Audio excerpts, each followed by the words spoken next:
What's going on, guys? I'm Pete and this is Retro Game Attic. I'm going to try something a little bit different today and perform a Wii Remote teardown and general cleaning. I recently purchased 2 Nintendo Wii console collections on separate occasions, and 2 out of the 3 Wii Remotes are not working, which is kind of a bummer. Now, this isn't much of a surprise to me since the Wii was and still kind of is a mainstay in the casual gamer households, and a lot of casual gamers don't care as much about their hardware as a collector would. So a lot of these things were played with and then set aside or put in storage. Given the age of the Wii, and as a person who regularly buys and sells them, I find a lot of Wii Remotes with leaking AA batteries still inside them, which, if you're lucky, is a quick fix of just cleaning off the battery terminal springs. But in some cases, the Wii Remote does need to be taken apart so the battery contact plates and motherboard can be more thoroughly cleaned. And that's what we're going to do today. So here are the items that I'll be using. A bottle of 91% isopropyl alcohol. So when cleaning electronics, try to buy the highest percentage of isopropyl alcohol as possible so that it evaporates quickly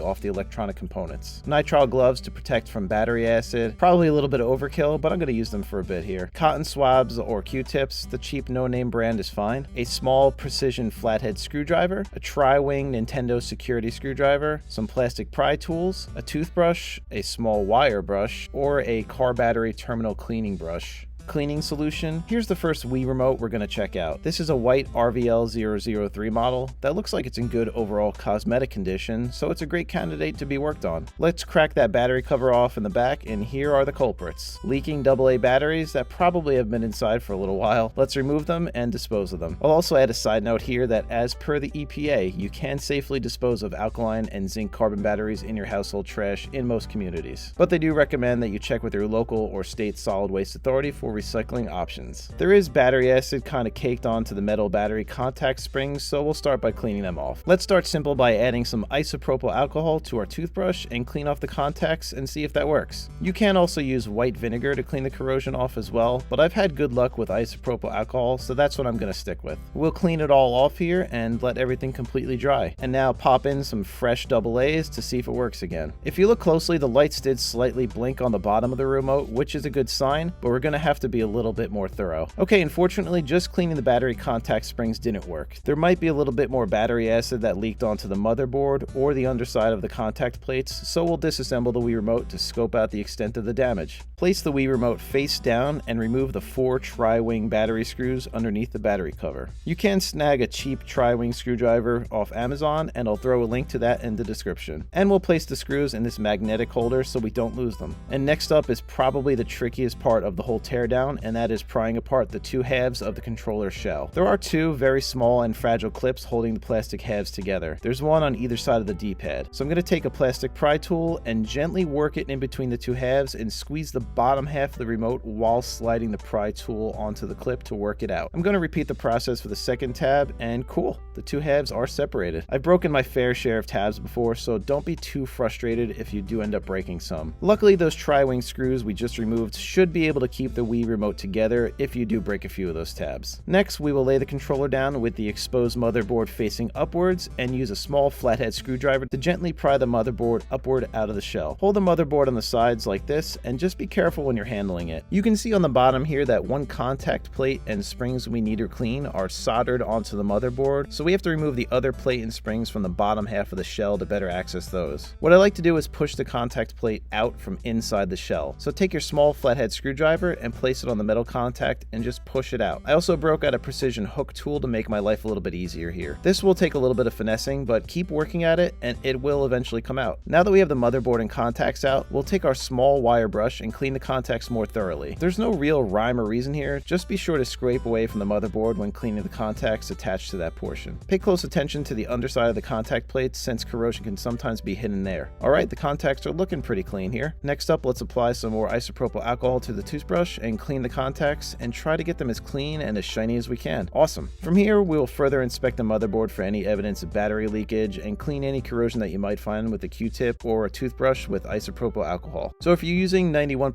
isopropyl alcohol, it should dry pretty quickly, but just make sure it's completely dry before you do reassemble the remote. The battery corrosion seems to be all cleaned up, but since we have the remote taken apart, let's clean everything in here. We'll remove the buttons and rubber pads and set them aside. Don't be too worried if you do mix the buttons up or lose track. There are little tabs attached to each button that are uniquely laid out so you cannot put the button in the wrong location. So apply some cleaning solution to a Q-tip or a toothbrush and clean each of the buttons and rubber pads. Pay particular attention to the button sides and the button holes of the controller shell. When these areas are clean, the buttons should move freely with less resistance, therefore increasing the button feedback feel. Alright, we cleaned up all the battery acid and corrosion that we could, and did a nice general cleaning of the shell, buttons, and rubber pads, so let's reassemble the remote. Again, just make sure everything is 100% dry before putting it all back together. You can hit everything with some compressed air if you're so inclined before reassembly as well. Now that the remote is reassembled, let's pop some fresh AA batteries in there. The remote lights are blinking, indicating that the Wii Remote is getting power, so that's a great sign. Let's press that sync button to sync it to the Wii, and success. Finally, I'll pop in Wii Sports to test the remote out. Awesome, the motion controls, buttons, and the internal speaker all seem to be working great. I'm pretty pleased with the results here, and I'm stoked to put another Wii Remote back in service. As you saw, the whole process isn't super complicated, and it took about 20 minutes or so. You will get faster and more efficient as you perform more of these, so it's not a huge time commitment. So next time you see a cheap Wii Remote in the wild, there's a good chance you're dealing with some battery leakage issues, but now you know how to better deal with it. What did you guys think? Do you have any Wii Remotes or other controllers that suffered from leaking batteries? Would you do anything differently or know of a better item to use in this process? Is there anything in particular that you want me to talk about or check out next time? Please let me know in the comments. I love hearing from you all. Thank you so much for checking out Retro Game Attic. I seriously appreciate you all, and I will see you on the next one.